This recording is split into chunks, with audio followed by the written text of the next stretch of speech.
Hi, I'm Mike Sughrue, and thanks for having me here at OHBM and listening to my talk. And I'm going to be talking about connectivity, and specifically, I'm going to be talking about clinical applications of connectivity. I think this is an important discussion that needs to be had in the community because I think, given that most people on this at this meeting would agree that connectivity has an amazing potential, both structural and functional connectivity, for changing the lives of patients and improving our care, that we need to figure out what is this going to look like when clinicians get this, and how are we going to deliver this? What is this going to look like? So as a disclosure, I'm going to be talking about a company that I co-founded and am the chief medical officer for. And I'm going to cut to the conclusion of the talk, which is what we're providing. We have a clinical grade software, and we're providing a free version of this medical grade software. It is an integrated, cloud-based, fully end-to-end processing software that does both diffusion tractography with CSD, as well as Restingstate FMRI. But more interestingly, it utilizes machine learning and a very detailed collection of anatomic data to be able to provide imaging platforms that can be exported to medical imaging software, but also that has a significant number of research applications. And one of the things that we focused on with the software was making it extremely usable and flexible for a variety of applications. And so, as you can see, more than just a visualization or a pretty picture for a paper, it allows you to interact with the data in numerous ways. There are also many other aspects of the software that we won't have time to go into today. So why did we make another software? There's lots of software. Why this one, and what were we trying to accomplish with our software? Well, one of the things that as a clinician that I found was that DTI and functional MRI are not new. Most scanners will do them. They've been around for around 30 years. The methods are very well described. You can argue about specific details, but most people agree that we have a fairly reasonable understanding of how to get quality data. And there are over 550,000 papers on PubMed. Last time I looked, most doctors have some, in the neurospace at least, have some familiarity with these techniques. So why don't clinicians use them? And there are a lot of reasons that I'm going to go into some detail. But I think one of the biggest ones is that we haven't really made it very understandable to people who are non-experts on what information these imaging modalities are providing, and how do we take action on them. And I know some people thought, oh, well, my clinicians use them. We do this all the time. Well, the answer is yes and no. Even at places that I know that have wonderful imaging groups with involved clinicians who have interest in this, the vast majority of the patients that are treated at those hospitals do not receive this quality of imaging or anywhere close to that. We don't do Restingstate FMRI in patients in the ICU, even if there might be clinical utility in this. We've never studied this. We don't do this on people who are acutely ill in the hospital very often. We don't do this on patients with psychiatric disease, despite the fact that most people at this meeting are here studying different aspects of mental illness. We don't do this on nights and weekends, and we don't do this on most patients. So just because a handful of epilepsy and brain tumor patients and a handful of other patients inside of studies get this kind of imaging doesn't mean we're using this clinically. Clinical utilization means using this on a regular basis to guide decisions, where ordering an MRI is ordering a Restingstate MRI or tractography and utilizing it to make decisions in some kind of way or to guide management. And there are a lot of reasons for this. And as a clinician, one of the things that I've pointed out to my residents for many years is that without a methodology for looking at these data sets, which are highly complex, we get very pretty pictures that don't really provide us the answers to questions that we ask clinically. So one of the benefits of using things like machine learning is the ability to make these data sets understandable to mere mortals, so to speak. And I found this out the hard way. So you can see I'm a neurosurgeon by training. You can see on the left, that's a picture of me taking a tumor out of somebody. And you can see in the middle that I've devoted a significant percentage of my life to trying to improve the outcomes from doing surgery for infiltrating gliomas. I wrote an entire book about this. And what the real goal there is, how do we figure out what's running through the brain when we don't have any anatomic landmarks, and try to minimize the damage that we do removing a part of the brain. We can call it removing the tumor, but in gliomas, this is really a semantic distinction. In reality, some brain tissue goes with any surgery that's actually achieving anything beneficial for the patient. And one specific one that got me interested in coming to meetings like OHBM was a task that I took on many years ago, which was figuring out how do we remove butterflygliomas. So what do I mean by that? Is a tumor that crosses the corpus callosum. They're usually glioblastomas or lymphomas, but when we're doing surgery, it's for glioblastoma. And while most glioblastomas don't cross the corpus callosum, these were thought for a long time to be inoperable. And part of the reason that when I was a resident at UCSF and I asked my mentors, well, why don't we operate on this? These patients do absolutely terrible without surgery. They said, well, people tried to operate on this at one point, and when they did, they left patients as akinetic mutes. And so I was very confused by that, because I thought, well, we cut the corpus callosum on a regular basis. It tends to not have any profound consequences like that. What are we doing wrong? And as I began to do these surgeries awake, I noticed that when I was here at the anterior cingulate gyrus, about here, when I touched this in an awake patient, they almost always slowed down their activity or stopped doing what they were doing. And eventually we started asking, well, what is in this area? Because it's not in our literature in neurosurgery. You can see this is the tumor here crossing the corpus callosum to the other side. This is the right side of the head for reference. And I had students look into this, and my residents look into this, and eventually we came across the fact that the default mode network was in this area. And of course, this is where the default mode network, Salience network, and some other important networks are meeting in this area. And again, other people, including Michael Fox's group, had published very, very concordant results on this. And this raised the idea that we could take tumors that were previously been inoperable, and with a better understanding of the connectome, improve the care of patients. So then I thought, well, what else can we learn? And more importantly, how do we get this done? And this is where, when I came to meetings like OHBM, I was very surprised at how advanced the field really was, what people could do, and some of the amazing work people were doing. And then always frustrated when I went back to my hospital where I didn't have experts, I couldn't get this done. And it was just almost impossible, no matter how it was helped, because of a lot of logistical barriers and a lot of challenges that the field hasn't really tackled, that are not necessarily scientific but are purely practical. And so in order to get a change that scales, where our discoveries pipeline into actual useful tools that improve the treatment of patients, we need protocols and paradigms that work with realistic, clinically available scan times, that do not require tons of technical expertise and time in the scanner, because ultimately time is money. It needs to have a processing time that lines up with the clinical workflows, so when the decision needs to be made, the output needs to be available. And ultimately, coding, we can't have software that requires expertise in Python in order to utilize this, because most doctors have no idea what Python is, or any other language for that matter. And ultimately, again, many, many other challenges, which I'll go into some detail about.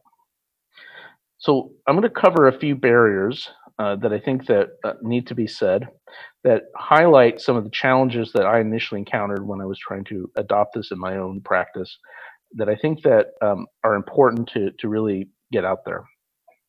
One of them is task-based FMRI, and task-based FMRI is FDA-approved products. There's several of them.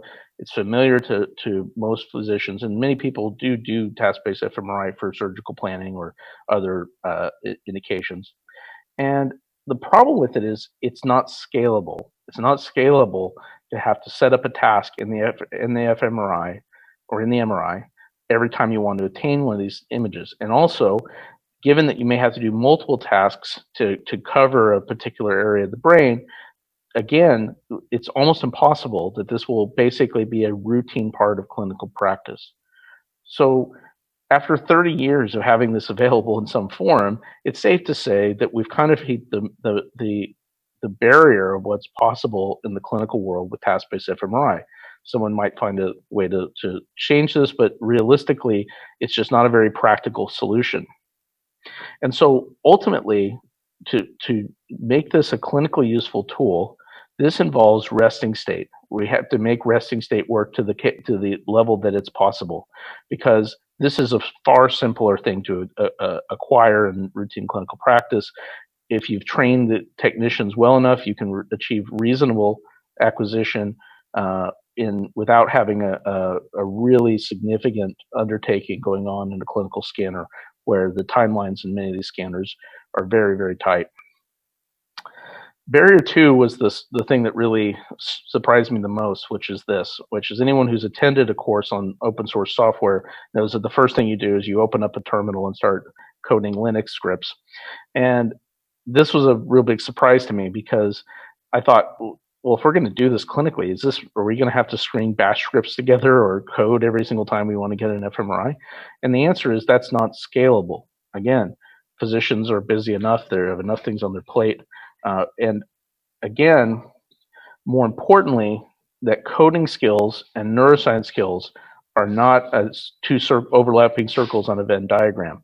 And as we begin to become more dependent on imaging to make inferences, that if you start focusing on groups that have the money and bandwidth to have their own programmers, you're going to change what we're actually acquiring as far as neuroscience. And ultimately, particularly when you talk about clinical expertise in the clinical neurosciences, this is a completely non-overlapping set of circles. So we really need to get coding to the coders and to focus on making neuroscience something that's done by thinking about the brain again. And this overlaps into another situation, which is expertise. So for those of you who are familiar with many of the pipelines that people have, this is something that requires training, understanding, et cetera, et cetera. And this is not a scalable solution. PhDs are not scalable. They're not cheap. They have other jobs. Most notably, they have grants and other projects that are probably more interesting than processing every single scan that comes through the hospital. And more importantly, doctors work odd hours, and PhDs generally don't want to come in on Saturday to process a resting state scan, most of them at least. But even if they wanted to, even if this was possible, we had an interest in this from the community to really do the workflow of scaling this to where we're doing these scans on people on a regular basis. There are a lot more scans than there are PhDs in the world. And ultimately, can you imagine that some small Shady Pines community hospital is going to be able to hire a imaging PhD to do their processing? This is not a realistic scenario. And so if we can't get it to work at Shady Pines, and it can only work in the ivory tower, it's only going to impact a very small number of patients. So this is not a solution. And part of the reason expertise is currently required is because we're often using open source packages. And these are designed with a lot of flexibility built into them. They're also designed often to be modular, where people can string them together in different ways, but they're not necessarily designed with two groups working together to make sure there's interoperability. So this is why you see these extremely detailed message boards of people asking all sorts of questions of how to get things to work. And again, if you want to have your email explode, sign up to be on one of these listservs, because you'll see that this is a regular solution, a regular problem. And the question is this the best utilization of people's time? Is this something that we can get to work when we're talking about clinical medicine? So even if we're successful at doing what OHBM is aimed to do, is this something that we're going to be able to scale? And ultimately, a good quote that I got when I first started working on this project from one of my colleagues was that a lot of our software is built for flexibility, but not for purpose-built efficacy. And there's a reason for this, and it's not specifically because any of the makers of these software are bad at doing their job. It's a different nature of what the goals and the culture around developing software is. So when you get into the software industry, this is basically how software is made. Someone writes an algorithm that does the magic, in this case, processing brain scans and extracting data. This is often written in a data language such as MATLAB or Python or whatever you choose. And then this is handed off to an engineer who doesn't necessarily have a whole lot of concern of what the code is doing or how it works. Their job is to make it work quickly and make it work interchangeably and to debug it. Nowadays, to really take advantage of the processing power of cloud software and to really make things that work well, you usually also need to have a professional DevOps team. And what their job is to make sure that this works in the cloud and that it passes things back and forth and works with whatever your cloud platform is. More importantly, takes advantage of how much data processing power you need and doesn't overutilize this. And so this is an essential part of most modern development teams. And then this is usually linked up to front-end engineers who work with UI, UX to make it extremely usable and to achieve product fit. And across all of this is a professional team of testers who test this at unit levels and assure interoperability, assure that the things are debugged and that it's meeting the goals planned.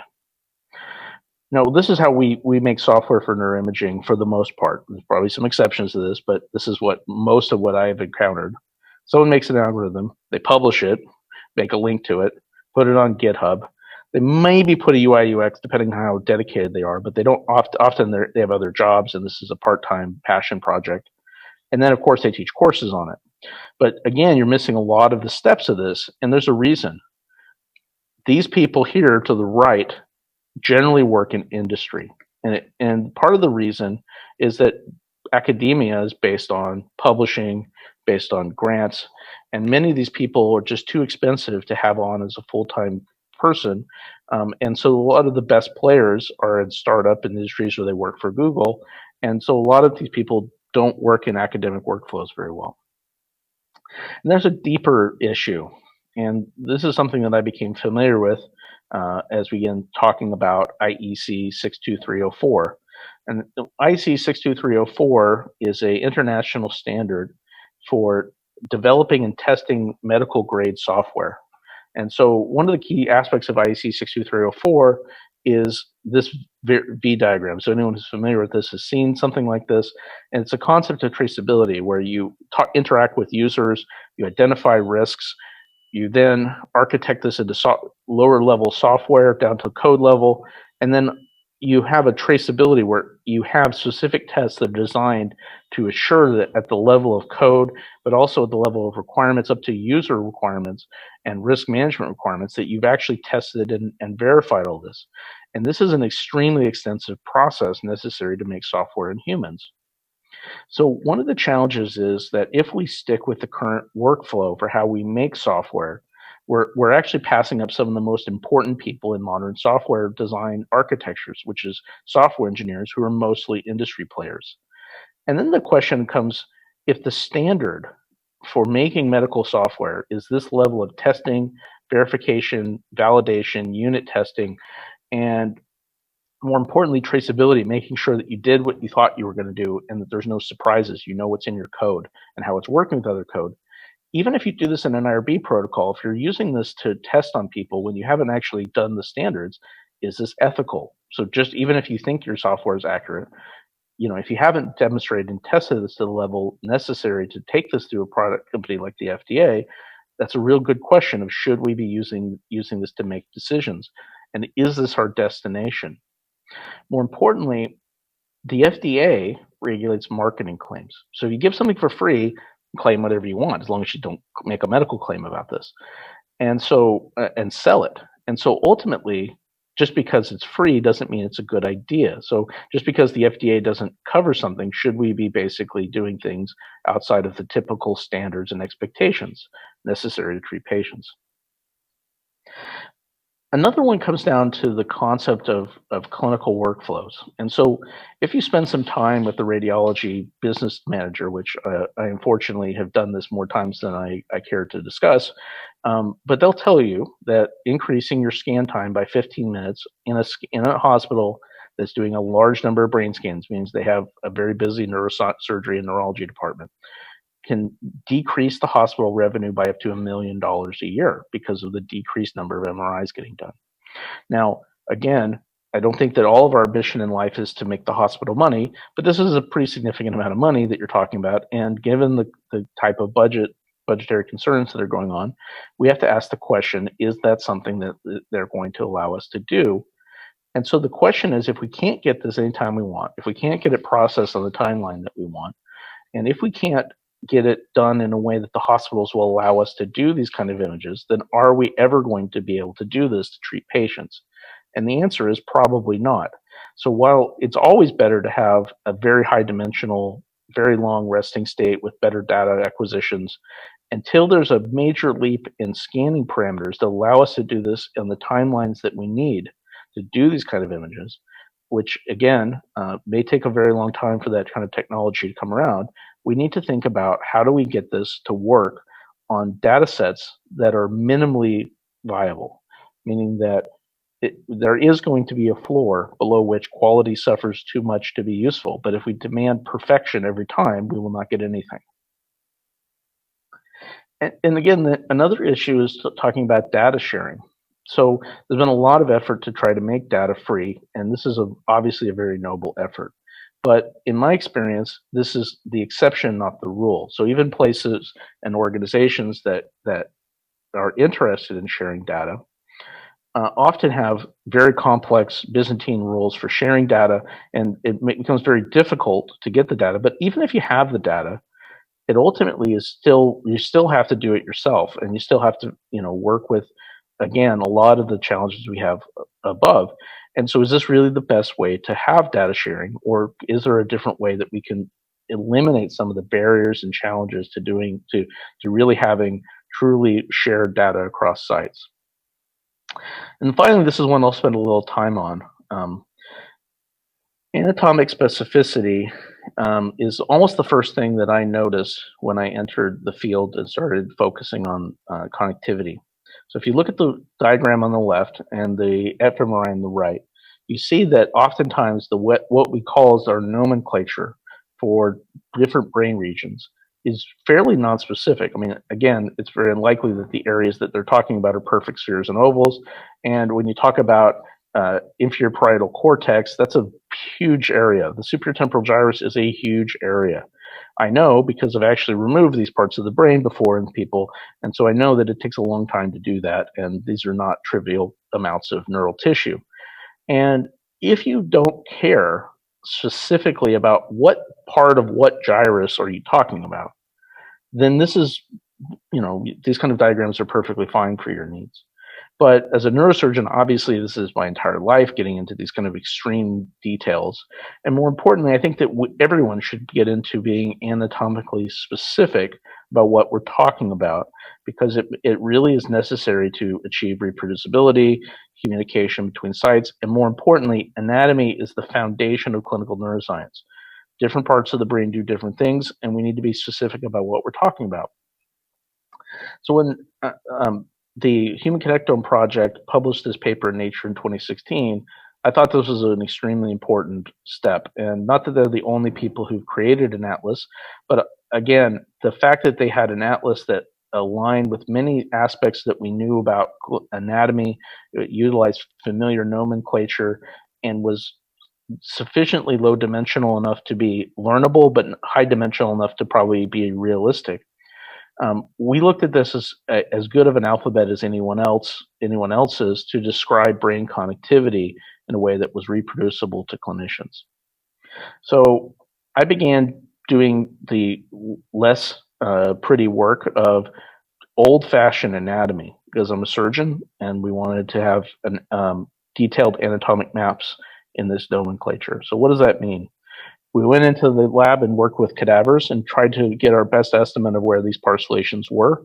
We used diffusion tractography and mapped individual parcellations across as many people as we could by hand, and more importantly, describe this in plain text and not in some file somewhere that someone had to open. And we tried to make maps that basically showed people where these areas were. It's important to note that one of the things that really struck us when we spent some time staring at this was how many of these areas are tucked into clefts of the brain that we do not pay attention to very much. and more importantly, how much the brain didn't really care what we called the superior temporal gyrus or the parietal lobe. It really just kind of put function wherever it wanted to, across sulcal boundaries. It didn't really care. Cortex is cortex of the brain. And how we needed to adapt our way of describing things to some kind of dimension that describes brain function. We made maps of white matter tracks. Again, this is a very busy diagram, but I usually show this to neurosurgeons to show them that cutting there is probably a very bad idea. And believe it or not, until the last probably 7 or 8 years, this was something that was somewhat controversial in neurosurgery, that preserving white matter bundles was a good idea.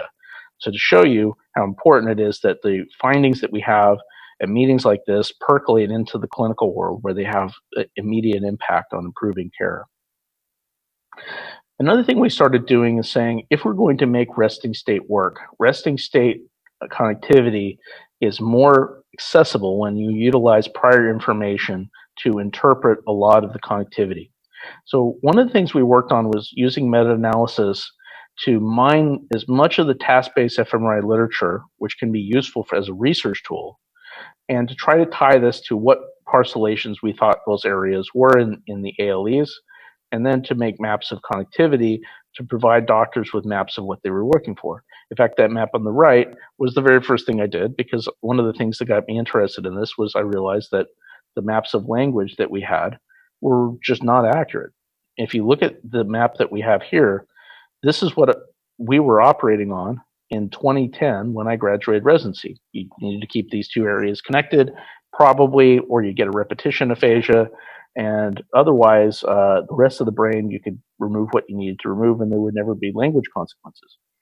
Well, of course, that's absolutely not true, but this was the model, mental model we worked on, because we didn't have more detailed maps. And what began to come out of the last 10 years or so is the concept of the two pathway models. And again, this could be an entire hour talk by itself. But again, one of the things we started focusing on is, let's try to tie this to specific anatomic structures, because if we can do that, we can compare results across studies. So one area that the HCP has focused on a bit, and we were very interested in because of the potential that this was a speech or language area, is an area 55B, which is in the middle frontal gyrus. Eddie Chang, who is a neurosurgeon who I did my residency with, who's at UCSF, has published data indicating that there was probably a motor cortex of the larynx distinct from the Broca's area, roughly in this area. When he shared this with me, we went into our case files of about 1,000 gliomas, and I found a case where we basically removed pretty much just that area. It didn't have a deep white matter removal. It wasn't a particularly big resection, and again, we've looked at even the frontal S-line tract, and it was intact in this case. The only thing we seemed to remove is this area. And this patient was left with a mostly intact language system. He functions as an accountant and does all of his business by emails, has a complete apraxia of speech. And we've documented this and published this since. So this provided additional evidence that by knowing the language system better, we could have avoided this problem. At the time, no one really ever told me that this tumor was actually a dangerous language tumor. The next question is, we've known for a while that removing the left temporal lobe can have complex language disturbances, particularly things with working memory, or verbal memory. But the question is, what are we doing wrong, and what are we trying to not do in these patients?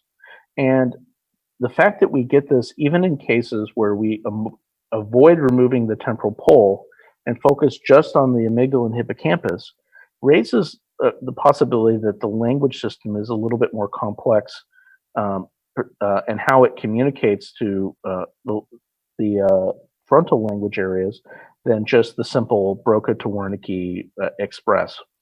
So again, as you start to look at models like Marcel Messelem's model, which we've shown here with tractography, and also with cadaveric dissection, you find that you can also note what other people note, that there's an area of functional connectivity, a band of areas that represent part of an extension of the default mode network and connect to the temporal pole. This is the temporal pole area, TGD.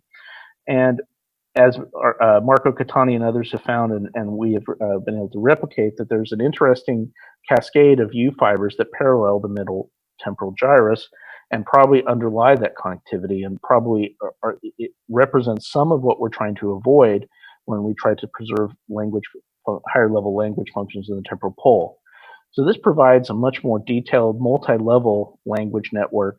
And while people can argue with specific aspects of my language model, it really raises the idea that we could be doing a lot better for our patients by bringing connectivity into clinical practice and talking about this in anatomically specific ways.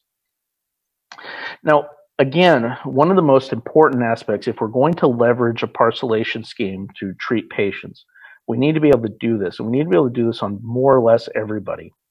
And one of the other things that I found as I began working in this area is that atlasing is a little bit more complicated in these patients. Like, it's substantially more complicated.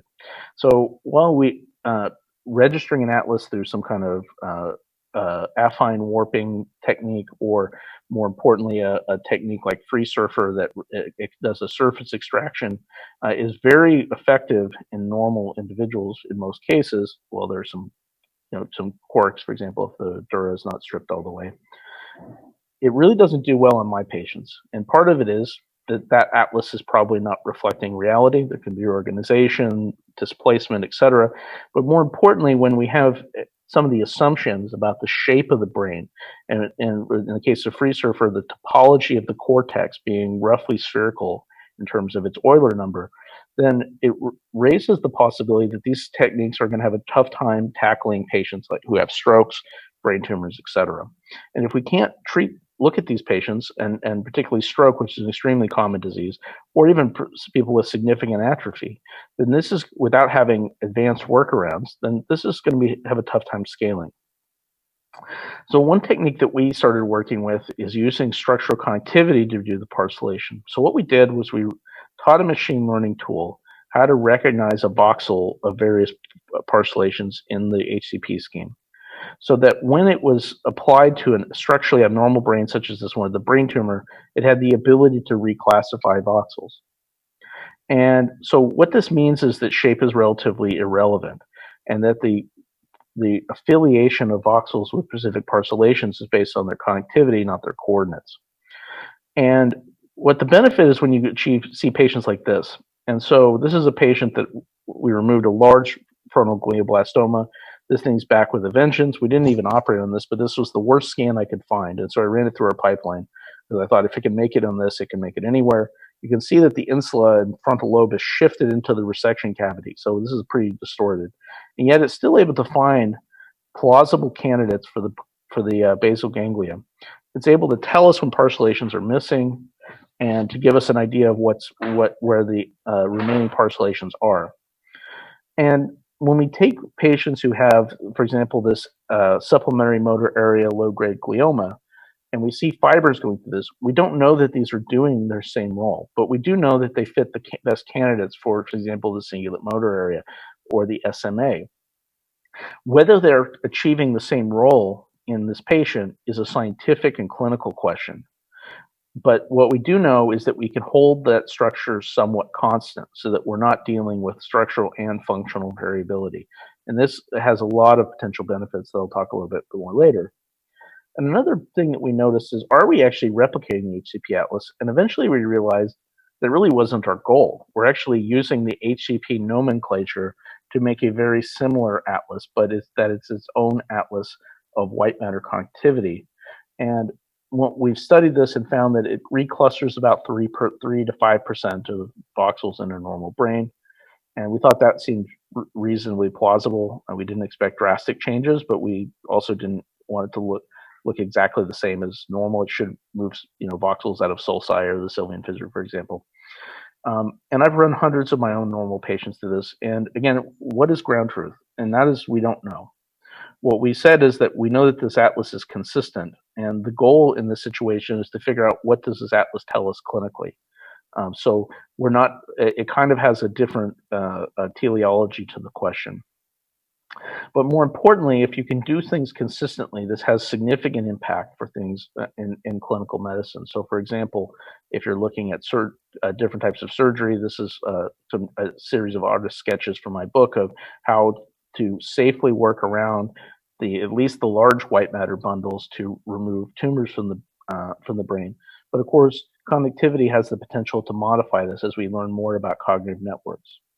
So, for example, if we're in the medial frontal lobe, we don't know that these areas that the machine learning is calling the DMN are doing the same things that the default mode network and those particular parcellations are doing in an otherwise normal individual without a brain tumor.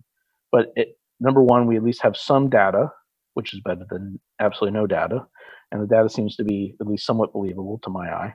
And more importantly, we can iterate on this and we can learn that significance by linking this to clinical data and utilizing machine learning to answer these questions. And so, at the very least, this provides the surgeon a guidepost of where to cut the tumor and what are you trying to save in the surgery.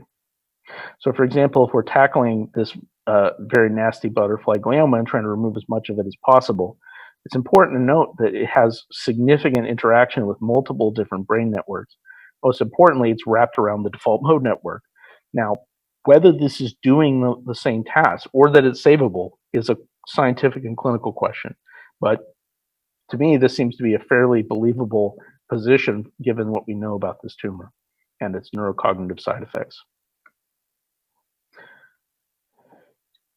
One of the things that we've started working on taking to the FDA is a product that speeds up this workflow. So, for example, you can basically select what surgery you're planning on performing, and it eliminates the need for a neurosurgeon to have a detailed understanding of how to subset tracks or which tracks do what. Basically, it allows them to essentially pull down a montage of different white matter connectivity patterns and export them to image guidance in an automated fashion. Another obvious application of connectivity that I think many people at this who are watching this are studying in some form is what is the best target for TMS for various diseases.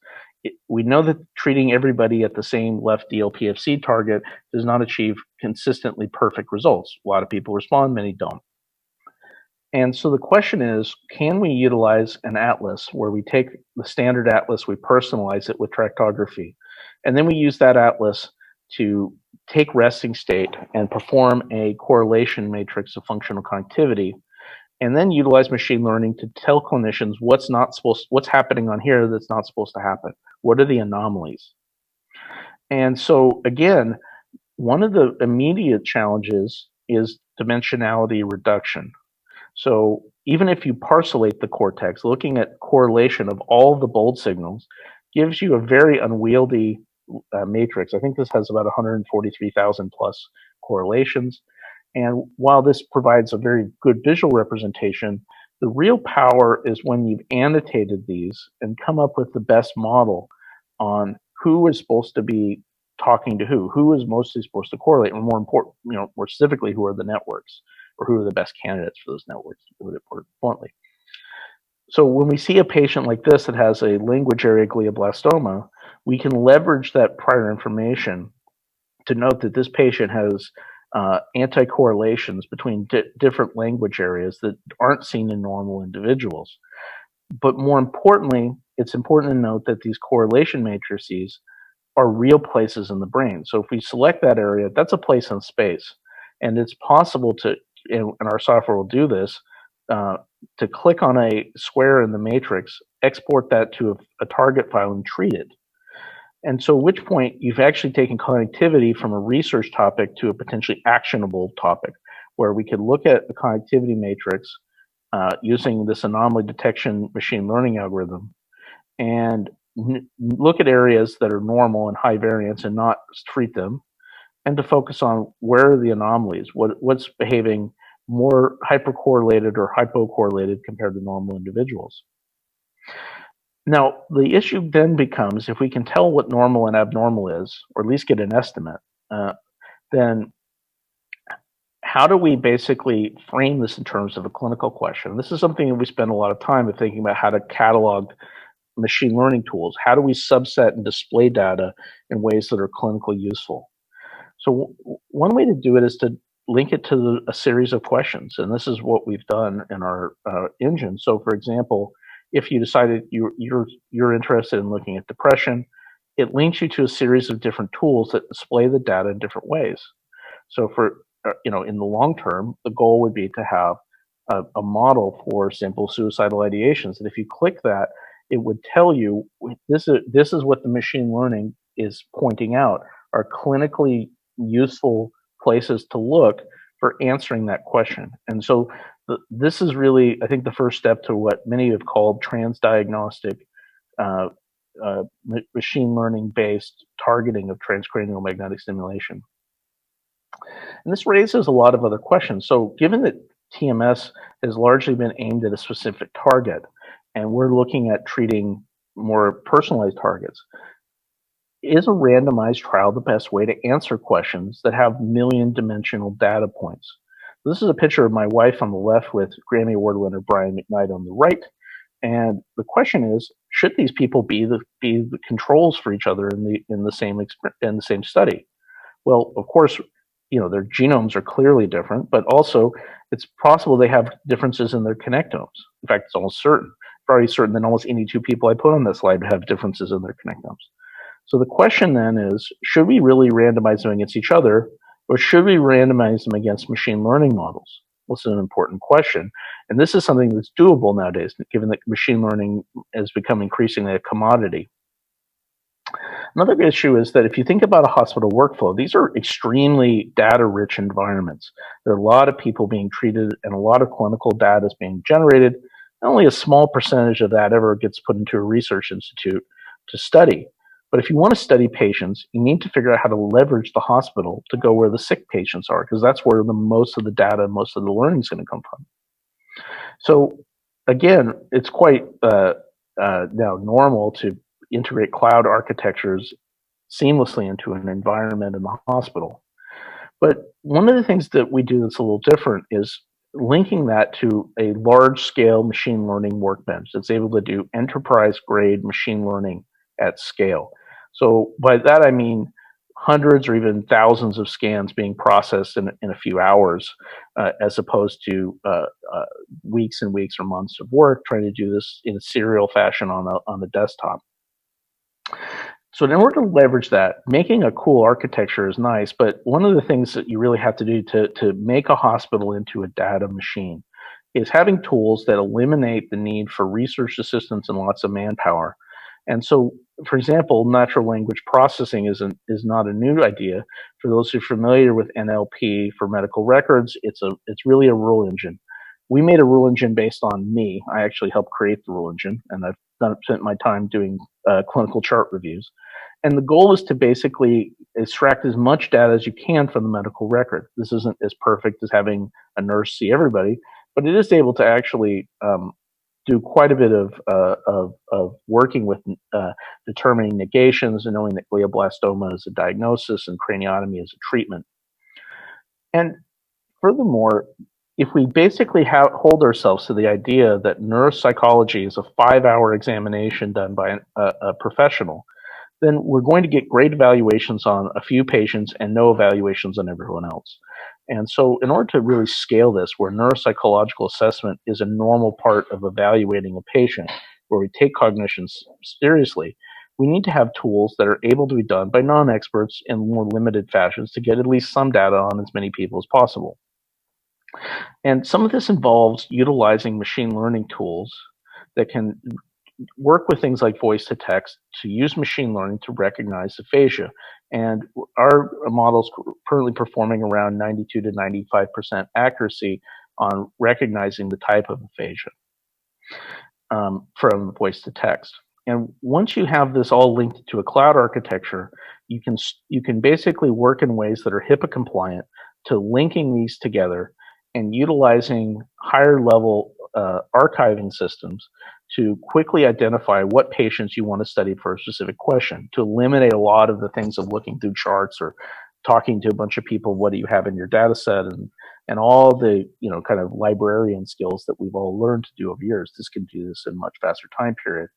And coming this fall, we should have tools available for looking through your own data, linking together queries, and then eventually linking this to machine learning tools that can analyze this data.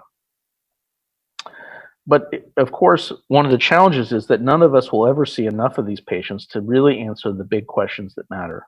So even if you're able to fire off one of your own machine learning models on your own data, to really make a difference, we need to work together. And this is where federated machine learning allows us to stick an algorithm into the cloud, send that algorithm into multiple different edges in different countries, and without moving it or owning the data, send the model back to the mothership and combine it to a single model.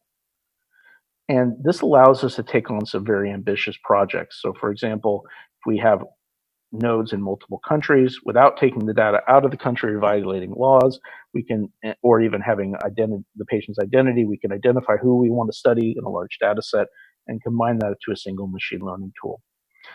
And so what this allows us to do is to say that there is no difference between clinical care and research. It's not necessary to study only the people who are able to walk over to the research building and are willing to dedicate time. We should be learning from everyone we treat as much as possible. And that many of the patients with the most interesting neurologic syndromes don't show up to the research institute because they're too sick.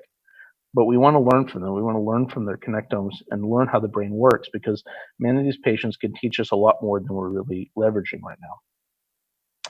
And to talk about a project where we've begun to tackle this, that's in the process of launching, we realized that one side effect of using structural connectivity to atlas brain connectivity is that it had some degree of topological invariance. So what I mean by that is, when I remove a tumor, it isn't like the hole is the same size. It actually, the brain shifts as it relaxes. It reduces a lot of the mass effect. And so for years, we've always wanted to have a way of what did we remove that we did wrong that hurt the patient between here and here. But you can't really accurately take this and overlay it on that. You could, but it's going to overestimate what you removed, and it's not going to be very accurate. But if you're basing your naming of an area based on connectivity, structural connectivity, the tracks move too to some extent. So it should be relatively invariant to this. And this allows us to make a true difference map, where we know we've subtracted post-op from pre-op, and we have a map of what we actually cut. And that's a very powerful tool when you link it to clinical and cognitive outcomes, and you utilize large-scale machine learning tools to mine that data to learn about how the brain works. So we call this the glioma connectome project. There are other projects with similar names, but one of the challenges with gliomas is we know a lot about low-grade patients because they have plenty of time to go do studies, and they, their surgeries aren't emergencies. We don't know much about glioblastomas because they come into the hospital and get surgery the next day because they're sick. But with tools that can scale and enter the hospital and work at the kind of scales we're talking about, we can correct for a lot of the variability in our studies and really begin to dig into these questions. So currently, we have 16 sites that have agreed in 5 different countries. And utilizing this architecture and to really get as much data as we can, we're going to hopefully begin to answer some of the questions that neurosurgeons have wanted to know for 100 years about what are we doing wrong when a patient that looks fine, moves all 4, but never goes back to work. So in my opinion, the future of our field is not looking at neuroscience as coding. We want the software programmers to do the coding. And while they need to know what we want to have them making what we want. Again, this should not be a synonym. Furthermore, machine learning at scale nowadays has made massive improvements over the last 10 years. It's a commodity. And again, if you have the right people, doing this at industrial scale is quite straightforward. And so we should leverage the tools that banks use to make more money, and that Google uses to sell us advertising, to actually solve problems that we think are important. That by doing this and by really turning our hospitals into data generating machines, we will rapidly accelerate the pace of what we're doing, and ultimately have clinical tools that begin to match the research tools. And this is bidirectional: research tools that meet clinical standards, but clinical tools that answer questions that research was currently answering. So again, we have a clinical software that's going through the FDA, but after a discussion in our company, we've decided to make a lightweight version of this free for research. Again, you can see the website for people who are interested. We'll also be teaching a course next week, and the goal is to show everyone what's really under the hood. Particularly the very detailed anatomic maps that we were able to create. And ultimately, we're extremely excited to get feedback. We want to make this better, and we want to help people solve kind of many of the major problems. So thanks for everyone for listening to my talk. I hope I've changed some of the hearts and minds. And of course, please contact me if you have any questions.